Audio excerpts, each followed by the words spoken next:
चिठी लिखिनी माननीय मंत्री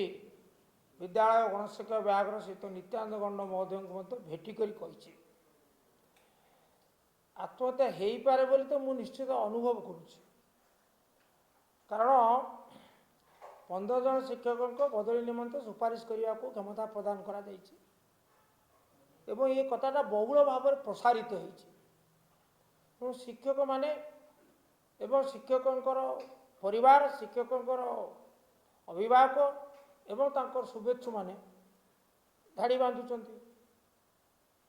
सीमातीत भाव में आवेदन आसूची क्या आपण विचार को ने ये आम बड़ समस्या जीवन बर्तमान दुर्विषह आ जो बंधु मैंने 15 तालिकाभुक्त हे ना से आपन को जे क्षमा देवे ये विश्वास ना प्रति तो अनेक परोक्ष भाव में धमक दौरान जदि आपण आमको साहाय्य न करेंगे ताले आम आशा छाड़देवे तार अर्थ कौन तार अर्थ से आप आम सागर रे ना आमको सहयोग करेंगे ना यदि गोटे वर्ष एतिक समस्या मु निजर अनुभूतिर कथा कही मुझे मत 15 जन बदली करने आप क्षमता देते कि 81 दरखास्त मुझे 3 तारीख सुधा आउरी बढ़ी पारे बढ़िबार संभावना अच्छी तेणु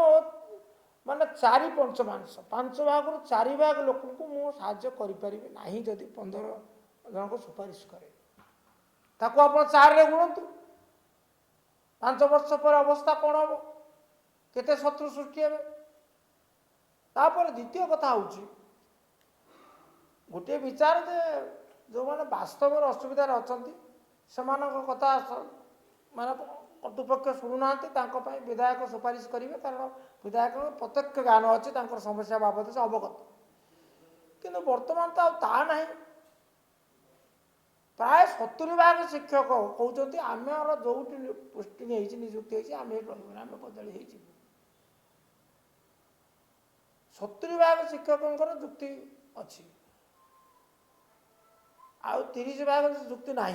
किंतु से छाड़बार लोक नुहति अनेक वकिल आम दल सहकर्मी बंधु मान वकिल ये एक सांघातिक अवस्था अनेक विधायक बंधु आलोचना करते समस्त मत सामान भाव में जंत्रणा पाँच तेणु मुझे माननीय मंत्री चिठी लिखिली आपण ये क्षमताटी को प्रत्याहार करनी एक कही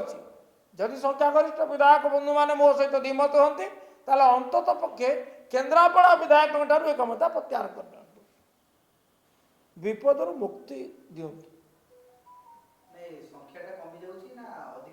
अधिक संख्या थे अधिक संख्या आवेदन आसवे संख्या उपर मु गुरुत्व दौनी मु निष्पत्ति प्रत्याहार पर अनुरोध करुच्ची दाबी करुच्ची सरकार निष्पत्ति करेंगे क्या करेंगे क्या न करेंगे से बदली नीति निर्धारण करेंगे नीतिटा को सार्वजनीन करेंगे तदनुजाई नीतिर अनुपालन करेंगे।